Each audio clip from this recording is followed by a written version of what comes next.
Hello everybody, welcome to the Wonky Angle, where I talk about electronic music, both new and old. And today I'm talking about the new album from Banco de Gaia, The Ninth of Nine Hearts.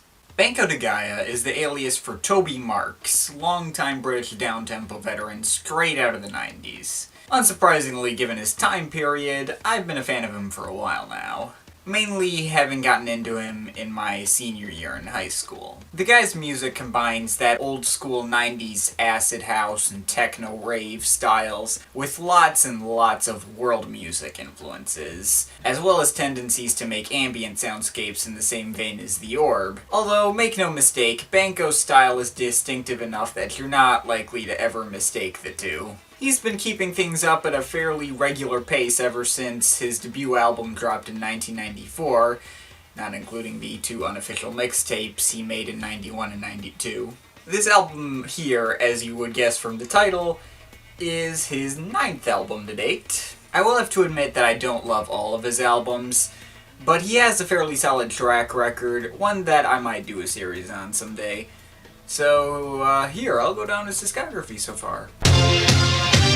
Great mix of that old 90s acid house and techno and world music elements, with a bit more focus on the former, still among his best. He has yet to top this one in my opinion, personally won't be expecting him to, although I'm starting to suspect this might just be for nostalgia reasons, but definite must listen, absolutely fantastic album.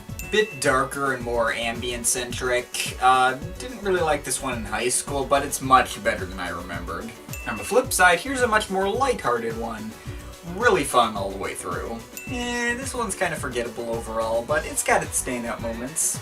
Interesting use of actual lyrics on this one. While it starts out absolutely fantastic with the first two tracks, it kinda loses its momentum after that and ends up kinda disappointing overall. Don't particularly remember liking this one either. Though coming back to it, while it ends rather disappointingly, it was way more solid than I thought. Yeah, this one didn't really stick out to me either. Not bad, but not memorable in any particular way either. All just mostly stuff he's done before and better. I think this is my least favorite from him to date.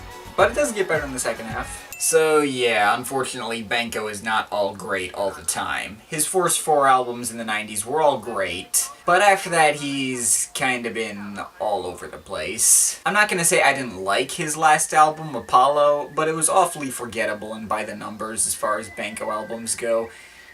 Kind of a disappointment. I had my fingers crossed that at the very least, Banco would be pushing himself a little more this time around, or coming up with more interesting sounds, or what have you. So I plopped on the Ninth of Nine Hearts with high hopes. How did it turn out? Well, it's not exactly as boundary pushing as far as Banco albums go, but my god, he hasn't been this good since the 90s. I can happily inform you all that unlike Apollo, Ninth of Nine Hearts was anything but a disappointment. It was basically redemption for everything since Ages.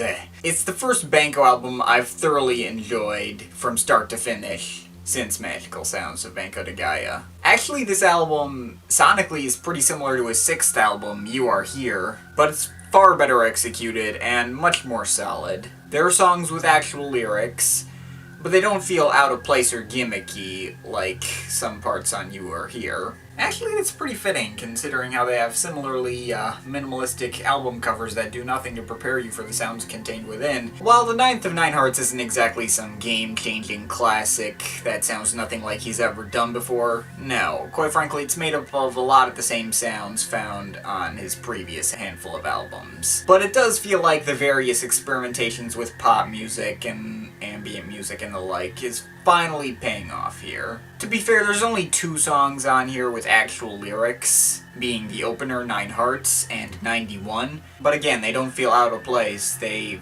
feel like a nice little addition. Also, the ambient stuff is much better than his more recent stuff in that vein. Songs like the overly long and underdeveloped Gray Over Gray, the generic sounding We All Know the Truth, You Have God, or the entirely forgettable For Such a Time really don't do much for me, but that's not the case here. Admittedly, the song lengths here are much shorter than what I'm used to from Banco, with only 2 songs breaking the 7-minute barrier. Usually 6 or 7 minutes is the average track length on a Banco album, so this one seems to pass by fairly quickly compared to the long and sprawling soundscapes you might find on basically all the other Banco albums. That's not to say they're not there at all. The track Princess and the Sky Goat gets this job done pretty well, but while we're on that topic, let's just go down track by track. Nine Hearts, Burn the Witch, and Warp and Weft open up the album and basically all flow together into the same track. Nine Hearts is a more pop, ambient kind of track with vocals from Tim Bowness and a real sort of grandness to it. Like something from a movie soundtrack almost. Grows on me every time I hear it. Burn the Witch is a more abstract and prog rock inspired track with some very cool live drums from Ted Duggan. Warp and Weft is basically the down-tempo and subdued version of the previous track, which makes for a cool transition, but the 2 songs just kind of blend together for me. While the idea of all the songs seamlessly flowing into each other would be pretty cool, it doesn't happen all the way through. Some songs blend together but others don't, and it comes off more like the album has like 7 tracks rather than 11, which actually would make it closer to typical Banco song lengths, just with unusual separation, but I digress. Le Foucauld and No Hablo Italiano are next, and these are more of the Worldbeat stuff that Banco is well known for. More up-tempo stuff with lots of ethnic instrumentation. The thing about these songs, though, is that there is a little tiny hint of a disconnect with me, and that's because I recognize some of the samples used here. Heck, said samples came in one of the royalty-free loop packs I bought from Sony for my own music. I used the same Japanese koto stuff or whatever from No Hablo Italiano in a track I made earlier this year called Forest Floor. And while it's an obvious coincidence, and it's not like Toby Marks is one of the 19 views on the video with that song on it, that did mean I was listening to this song and being reminded of my own music. And that is a very strange sensation indeed. Like, I won't count it against him though.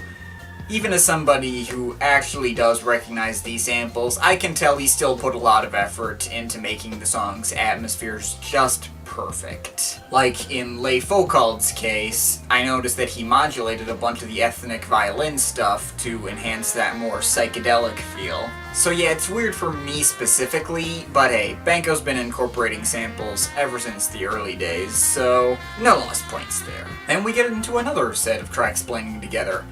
Isis Loves Enkenatum? Isis Loves Enkenatum has a lot of these ethnic vocal samples, one of which I recognize from a 2 Steps from Hell song, building up to this awesome orchestral swell that transitions perfectly into And So We Dreams of Futures Lost, which also has a big orchestral feel to it, but with a more peaceful bend to it. But then we get to the 2 big centerpiece tracks on the album. First there's 91, which is a much more straightforward techno song in the same vein as his early material, circa Maya, albeit with actual lyrics, so kinda like a darker version of Tongue-in-Cheek from You Are Here. But instead of Jennifer Fulker, we get Sophie Barker of 07 fame, who admittedly does not sound that different here as Fulker did in Grey Over Grey, but attached to a song where this kind of singing makes much more sense. And of course there is the already mentioned highlights, The Princess and the Sky Goat, the longest track on the album at 8.5 minutes, and another stunning, sprawling soundscape on par with White Paint from Last Train to Lhasa. Definitely has that kind of huge, airy, and psychedelic atmosphere to it, and the inclusion of Dick Perry, of all people, the saxophonist from Pink Floyd's Dark Side of the Moon, is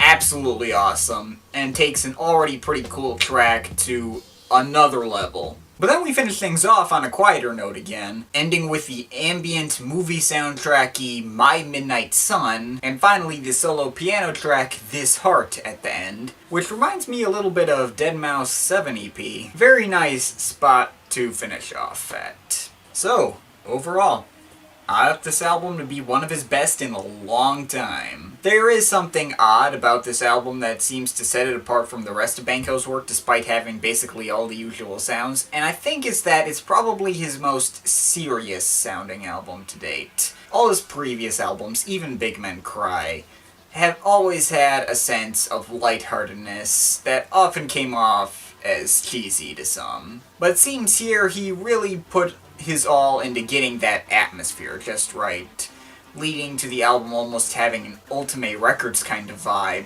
that makes it easier to get immersed in. Overall, I'd say this album is definitely worth your time, even if you're not currently a Banco de Gaia fan. While it's still no Last Train to Lausanne, I still recommend that classic more highly. This one is definitely in the upper ranks of his work thus far, and I thoroughly enjoyed it from start to finish.